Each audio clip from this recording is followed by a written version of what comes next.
அனைவருக்குமே வணக்கம். சற்று முன் கிடைத்திருக்கக்கூடிய ஒரு மிக மிக முக்கியமான செய்தி ஒன்று வெளியாகியுள்ளது. சற்று முன் பாஜகவில் இணைந்தார் எம்பி கனிமொழி. உட்கட்சி மோதல், பரபரப்பு இது மாரி பார்த்தீங்கன்னா, செய்திகள் வெளியாயிருக்கு. ஸோ, இப்போ பார்த்தீங்கன்னா, அதிரடியாக வருகின்ற சட்டமன்ற தேர்தலுக்காக பார்த்தீங்கன்னா, திமுக ஒரு மிகப்பெரிய கூட்டணிகள் வைக்க போறோம் அப்படின்ற மாரி அயராம உழைச்சிட்டு இருக்காங்க. ஏற்கனவே கூட்டணியில் இருக்கக்கூடிய கட்சிகளும் பார்த்தீங்கன்னா, வெளியிடாம இருக்காங்க. அ ஒரு பயத்தை காட்டும் விதத்தில் தான் பார்த்தீங்கன்னா, இப்ப திமுக செயல்பட்டு வருது. ஸோ, இந்த நிலையில் தான் ஏற்கனவே பார்த்தீங்கன்னா, எம்பி கனிமொழி அவர்கள் பார்த்தீங்கன்னா, அதிரடியாக உட்கட்சிக்குள்ளேயே பார்த்தீங்கன்னா, மோதல் ஏற்பட்டிருக்கு. எம்பி கனிமொழி அவர்களுக்கு துணை முதல்வர் பதவி குடுக்கணும் அப்படின்ற மாரி திமுகவுடைய தலைமையகத்துக்கு ஆ நெறைய ப்ரெஷர்கள் குடுத்துட்டு வந்த நிலையில, இப்ப பார்த்தீங்கன்னா, திமுகவுடைய தலைமையகம் எம்பி கனிமொழி அவர்கள் பார்த்தீங்கன்னா, கட்சியிலிருந்து நீக்கப்பட போறதாக ஒரு தகவல் வெளியாகி இருந்தது. இந்த நிலையில துணை முதல்வராக ஆனதிலிருந்தே பார்த்தீங்கன்னா, உதயநிதியுடைய நடவடிக்கை எதுவுமே சரியில்ல அப்படின்ற மாரி பார்த்தீங்கன்னா, ஏற்கனவே நெறைய செய்திகள் வெளியே இருந்தது. இந்த செய்தியின் அடிப்படையில் தான் பார்த்தீங்கன்னா, நம்ம சட்டப்படி பார்த்தீங்கன்னா, எம்பி கனிமொழி அவர்களுக்கு தான் துணை முதல்வர் பதவி குடுத்துருக்கணும்.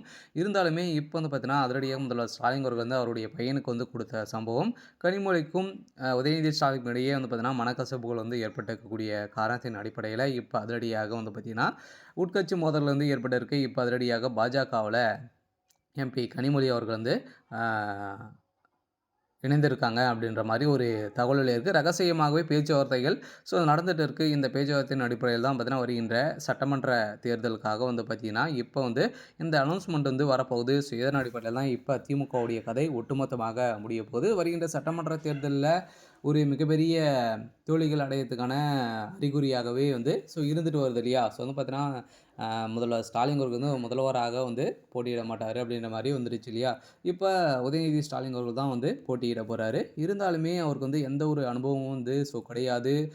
முதல்வர் ஸ்டாலின் அவர்கள் இருக்கும்போதே பார்த்தீங்கன்னா, அவர் வெற்றி பெறாமல் வைத்தால் மட்டுமே தான் பார்த்தீங்கன்னா, அவர் முதல்வராக வரதுக்கான வாய்ப்புகள் இருக்கு அப்படின்ற மாரி ஒரே நோக்கத்தோட தான் பார்த்தீங்கன்னா, இப்போ செயல்பட்டு வராங்க. அதெல்லாம் பார்த்தீங்கன்னா, ஒரு மிகப்பெரிய தோல்விகள் உதயநிதி ஸ்டாலின் அவர்கள் நிறுத்த வச்சு தோல்வி பெற்றாங்க அப்படின்னா, திமுக இதுக்கு மேல ஆட்சிக்கே வர முடியாத அளவிற்கு தான் ஒரு மிகப்பெரிய சம்பவம் நடக்கப்போகுது.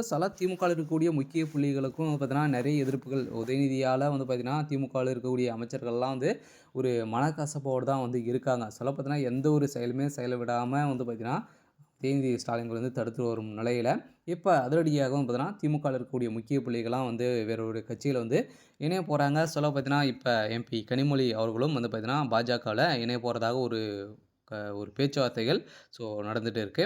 சரி, ஓகே. இன்னைக்கான அப்டேட் இதுதான். மறக்காம நம்மளுடைய சேனல சப்ஸ்கிரைப் பண்ணி சப்போர்ட் பண்ணுங்க. Thank you.